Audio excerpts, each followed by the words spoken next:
Hello Sagittarius, Sun, Moon Rising, and Venus signs. Kamusta kayo? Sana po'y nasa mabuti kayong kalagayan. Welcome back po sa Star Tarot. At kung bago kayo dito, welcome din po kayo. Please subscribe, like, share my videos, and leave me a comment kung nakaresonate po kayo. Thank you. So, Sag, first card ninyo, good fortune. Wow. Hindi lang pala to good fortune. This is great fortune. Wow. Sagittarius, napakagandang pagkakataon ito sa inyo sa ngayon. Ano? Magkakaroon kayo ng swerte at hindi lang ito yung swerteng, alam mo yun, yung good fortune, but this is great, no? Ang dami. Ang pwedeng dumating na magagandang balita sa'yo, magagandang circumstances, bagay, di ba? Swerte sa pera, swerte sa pamilya, maaaring siswertehin kayo sa paghahanap ng trabaho, kung naghahanap kayo ng trabaho. This could be swerte in anything, no? In any area of life. Kaya, i-align mo na ang sarili mo dito. Yan ang pinakamahalaga. I-align mo sa energy na to, yung energy mo, yung thoughts, feelings, emotions mo, yung mga ginagawa mo, mga sinasabi mo. Make sure na they are just positive, no? Kasi positive energy ito, so dapat ilinya mo yung mga sinasabi, ginagawa mo, nararamdaman mo at iniisip mo. No, dapat maging positibo din para pareha sila ng energy, 'di ba? Kasi kung nagpo-project ka negative, no? Kung kunyari mareklamo ka, nagrereklamo ka sa divine, or kaya nag-iisip ka ng mga negatibo, ay nako, parang inaano mo lang ito si Great Fortune, parang wino-ward off mo, nilalayo mo sa'yo, no? Kaya dapat positive energy ito, kaya dapat ikaw positive din yung energy mo. Okay? So, we have lovers, and so, baka ang iba sa inyo entering a new romantic relationship, kung kayo ay single pa, or kung kayo ay may relationship na, baka mas magiging maganda ngayon ang inyong samahan. Mas magiging matatag, siguro mas magiging malakas, no, ang inyong relationship with each other. At maaari, no, na ang iba sa inyo din is going to be baka mas, alam mo yun, yung parang papasok siguro kayo sa panibagong yugto, or panibagong chapter ng relationship ninyo. This could be, leveling up ng inyong commitment. Baka kayo'y mag-aasawa na, magpapakasal na, or baka ang iba sa inyo may marriage proposal na, yung mga ganon, no? So, good luck. Courthouse. Ayan. So, Sagittarius, kung mayroon kang ipinaglalaban sa ngayon, sa korte, since you have a great fortune, so makakaasa ka na magiging pabor sa'yo, no, ang desisyon ng korte dito kung meron kang mga dispute, kung meron kang final na kunyari annulment, ano pa ba, annulment, divorce, o kung nasaan, depende kayo kung nasaan kayong bansa, ano. Kung ano man, no, yung final ninyong kaso, siguro, kung kaso yan, siswertehin kayo at kayo ang papabor sa inyo ang desisyon. Kung siguro din ang iba sa inyo baka meron din kayong mga pinapagawa siguro na mga will, no?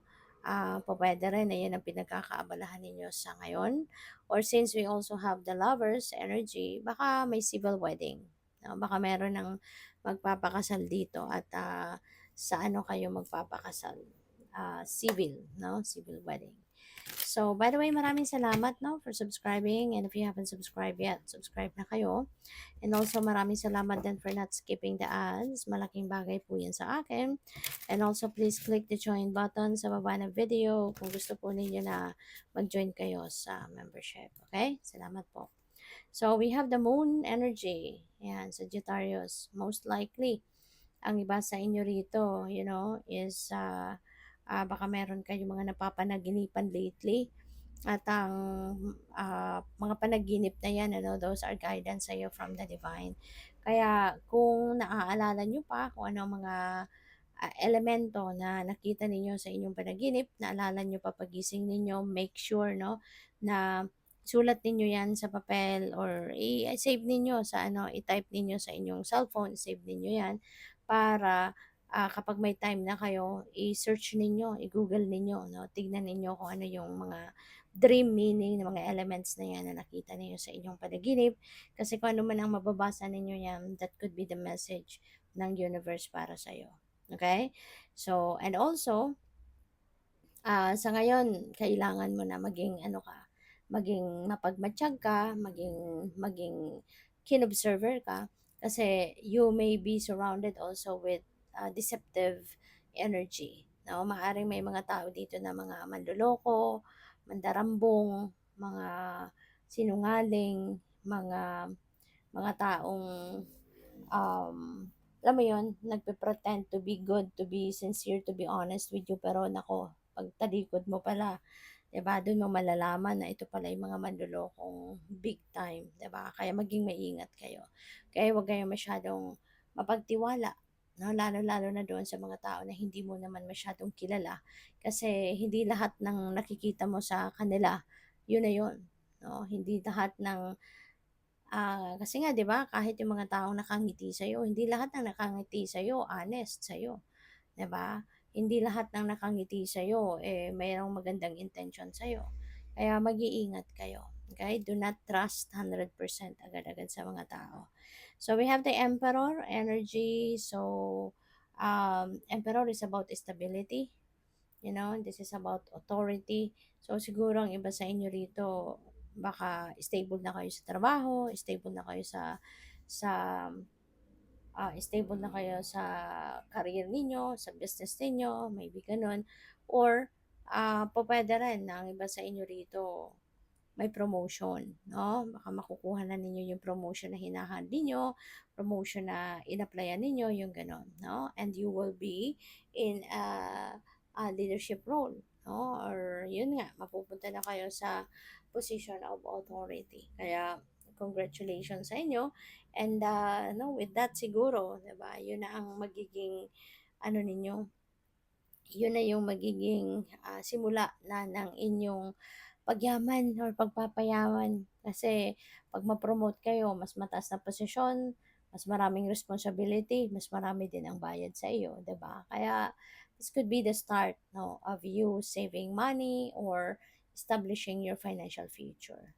So, what else? We have the Nine of Cups. Kaso, reverse. Naka-reverse si Nine of Cups. So, maaari, no, na meron ditong mga wishes kayo na hindi nag-come to fruition. Baka meron dito mga wishes na hindi hindi nangyari, no? May mga kumbaga lumagpas ang pagkakataon sa inyo, no? Kumbaga ng mga hinahangad ninyong ito. But huwag kang mag-alala kasi hindi naman talaga lahat ng gugustuhin natin binibigay sa atin ng universe, no? Kadalasan kapag dinideny sa atin ng universe, no, yung isang bagay na gusto natin, that is a sign of protection. The divine is protecting you, 'di ba? To be in a situation, to be in a place na hindi naman makakabuti para sa iyo, 'di ba? Kaya huwag kang mag-alala. For sure, the universe is preparing something better for you. All right? Good luck sa iyo. Thank you for watching. Love and light. Namaste.